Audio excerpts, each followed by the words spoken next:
Hi, and welcome to my new show. I am Meira, and I am so excited that we are doing this here today. The whole idea of this show is to try and consolidate the news, make it simple, make it interesting, hopefully witty, and a little bit lighter than the news is at the moment. So bear with me as we dive into a whole bunch of things. Today we're going to touch upon the 5 main headlines from the past week. We'll do a deep dive into one of them, which I think is super important for everybody to know about. We're going to touch on some topics that you might not be hearing about in the mainstream media, reacting to some crazy videos, and also interacting a little bit with some of the cultural things that are happening here in Israel, because what's Israel without its culture? Okay, so we're now going to touch upon the top 5 headlines that I personally think we need to cover. Obviously, the news cycle in Israel is so crazy at the moment. I mean, the news cycle everywhere is insane, but these are the 5 stories that if you don't know about, you're really, truly missing out. Okay, number 1, the Bibas family. Nobody has missed this story. From Argentina across the world, everybody was shocked and horrified about the kidnapping of the babies. Not as much as they should have been, but these babies have finally been returned to us and they're being buried as we speak. You probably also heard about the complication with Shiri, the mother, whose body wasn't returned to us, but a random Palestinian woman came instead. And that was pretty simply Hamas breaking the ceasefire deal. As a result, Israel decided to pause the release of the prisoners. Now, if you're not aware, and we're going to talk about this a little bit later, Israel is releasing a huge amount of Hamas terrorists in exchange for the hostages, and this is highly controversial here in Israel, as you can imagine. Putting terrorists out on the street is not an ideal exchange for our innocent civilians who were so abruptly kidnapped. But right now, the Bibas family are finally being laid to rest. The whole of Israel is out in the streets at this moment, trying to, in some way, share the pain that the Bibas family is going through. And it's something that I think everybody who's watching has felt on a personal level. So we're thinking about them, and we hope that this is the beginning of something much better. Which brings us to the next headline that we need to discuss, which is the ceasefire deal, which is really precarious at the moment because Hamas tend to keep on breaking it, and we are just not sure what second stage is going to be. As of this morning, an agreement has been reached because there have been 2 phases to this hostage deal. Number 1, we're about to complete this Thursday with the return of 4 more bodies of hostages. Why they are bodies is another conversation, but this week Hamas is supposed to be returning them to us, and that will conclude the ceasefire deal, which means that if we don't come to some sort of ceasefire deal agreement for the second stage, we are going to hit the end of the hostages being released. Now, I think it's pretty self-explanatory that Hamas have 0 interest in returning all the hostages to us. And that's something, again, that I'd like to discuss a little bit later in this episode. But for now, we need to know that Hamas and Israel have come to some kind of agreement. Israel will release the prisoners that they paused, plus some extra, and Hamas will return 4 bodies to us this Thursday. Then we will see what will happen next. And this is going to be a very crucial week for the rest of the hostages, because obviously we are all wanting them to come home, but it's pretty self-explanatory that Hamas is not going to allow that to happen. So we're just going to have to figure that out. Okay, moving on to our next headline. I don't know if you guys heard about this, but there was supposed to be a major, mega, humongous terror attack here in Israel. And when I say major, I'm talking about bombs exploding all across Israel. And because somebody set a timer wrong somewhere, they just didn't explode. Well, that's not exactly accurate. 2 exploded the night before they were supposed to go off. And that set Israel's intelligence onto this whole major terror attack. So thankfully that was thwarted. But because of that, it's become clear to every Israeli that we have a problem. And that problem is Judea and Samaria, the West Bank, as you guys may know it. Because right now there are hundreds, if not thousands, if not tens of thousands, terrorists living right in the heart of Israel who are trying to come up with ways to harm us. And we just can't have that. We've learned our lesson from Gaza. And so therefore, Israel and the IDF are going in really intensely on the West Bank to try and show that terrorism is just not acceptable in our country. What's especially newsworthy and something that we have to all pay attention to is that tanks have now entered into Jenin. Why is this a big deal? Because we don't ever send tanks into the West Bank. And us doing so is a mark and a show to the public that the military activity and operations in the West Bank have escalated a little bit. And that is good news for all of us because, again, terrorism cannot be living in the heart of Judea and Samaria as it is. It was a miracle that nobody died in this what would have been totally crazy terror attack. And thankfully, we're learning our lesson, hopefully, before it's too late. The fourth headline that we need to talk about is the IDF has conducted airstrikes in Syria. Now, this may sound like rubbish to you because it kind of sounded like that to me, but it's important for us to note that there have been two major things that we have done with planes in both Lebanon and Syria this week. And why are they important? Because if you're familiar with Israel's geography, Lebanon and Syria are both on the borders. And due to the crazy things that are going on in those countries right now, Israel is trying to make it very, very, very clear to both countries that the buffer zone between Lebanon and Israel, between Syria and Israel, is not to be filled with terrorists who can infiltrate into Israel. To do so, Israel has attacked major different locations throughout Syria, trying to remove the terrorism there. And whilst we've been doing this for a while now with the war up north in Hezbollah, specifically this week was Nasrallah, the head of Hezbollah, who we killed a few months back. It was his funeral. It was a big occasion. They came out celebrating because obviously death to Israel, death to America, yada, yada, yada. But Israel decided to fly its planes over this funeral procession, just to remind everybody who's really in control and in power in the Middle East. And that was a beautiful show of, Israel's strength. Reminding everybody that we're just not going to tolerate terrorism in our country or on our borders anymore. Moving on to the fifth headline, which is actually not war related, but I guess it kind of is, but it is a really important topic here in Israel, is the Haredi draft. Now, I don't know how many of you are familiar with what Haredim are, but it's the ultra-Orthodox group here in Israel who isn't interested in drafting to the IDF. Now, this comes for a lot of reasons. There's cultural backgrounds and there's a lot for us to discuss and unpack here, but this is why it's important. The Haredim hold part of the majority in the government, and they're threatening at this point to maybe break apart the government, which would lead us to elections in the summer if there isn't some sort of resolution making sure that they don't have to draft in the way that the government is currently pushing.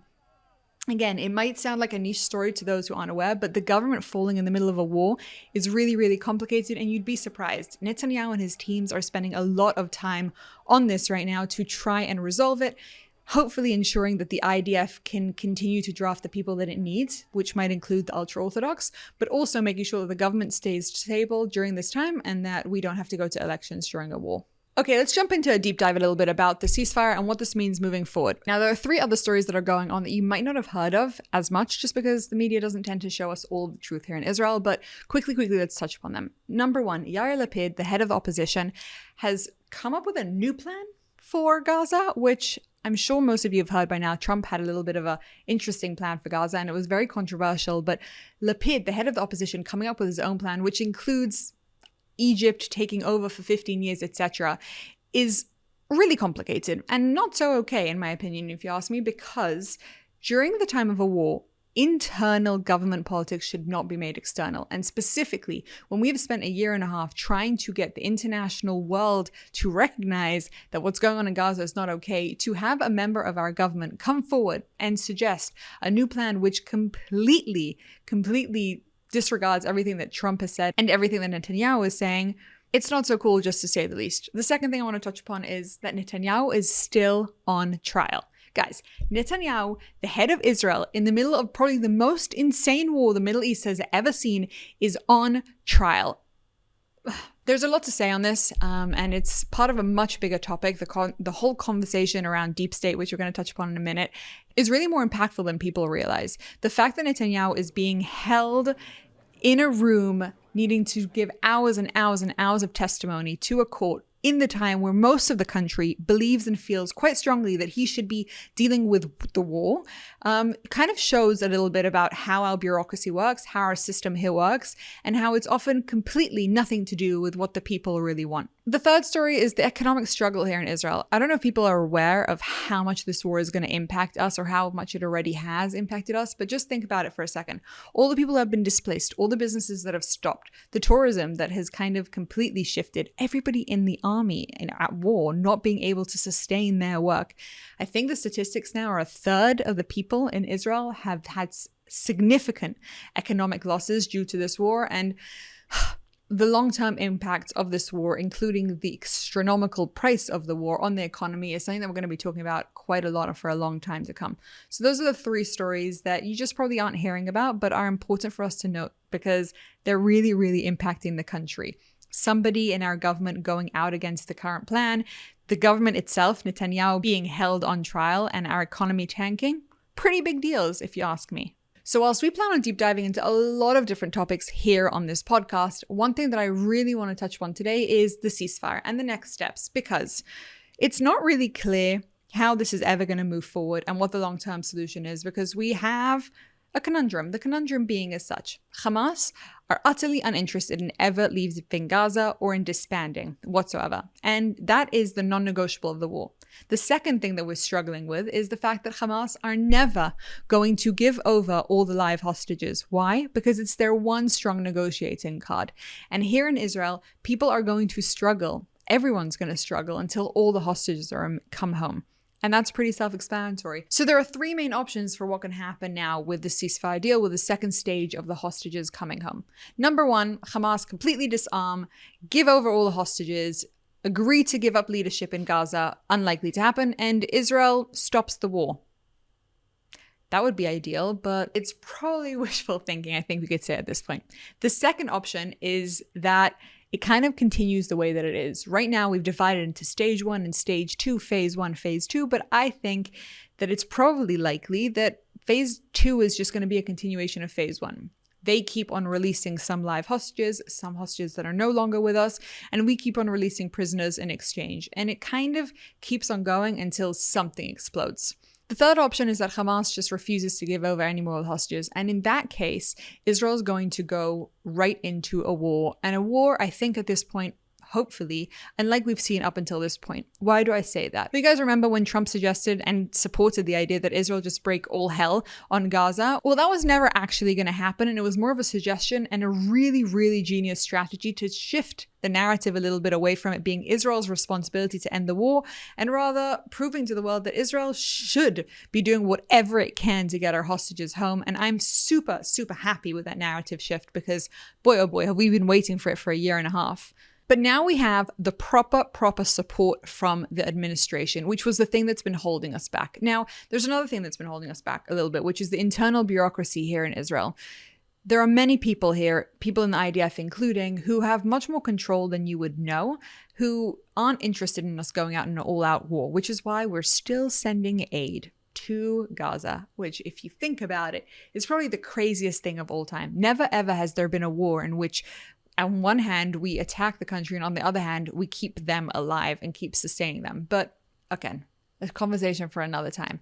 Trump has basically given Israel the full go ahead to just do whatever it wants to Gaza. And when I say whatever it wants, I mean whatever it wants. The amount of ammunition that has been sent to us, we are now completely armed and capable of doing whatever it takes to get these hostages home. And I say this nicely. Hamas would be a little bit insane to let us get to this stage. If by March 8th, next week on Thursday, they don't release a few more hostages and just keep this going, we can really expect all hell to break loose. Unless, of course, in Israel's internal politics get in the way. But we now have the international support. We now have all of the people and the ammunition that is needed for this. And if the hostages don't come home, something's going to change. It's an entire new mentality and a shift from what we've seen. There's no nice way about it, but what we've been doing up until this point for the war in Gaza, despite it sounding like crazy military operations, really hasn't gotten us the win that we wanted. If Israel was so in control of Gaza as they make it out to be, as they make it sound, as the military is making it sound, or the government at least is, then we would have probably found some more hostages. But the fact that we weren't able to find these 100 hostages shows just how much more work needs to be done.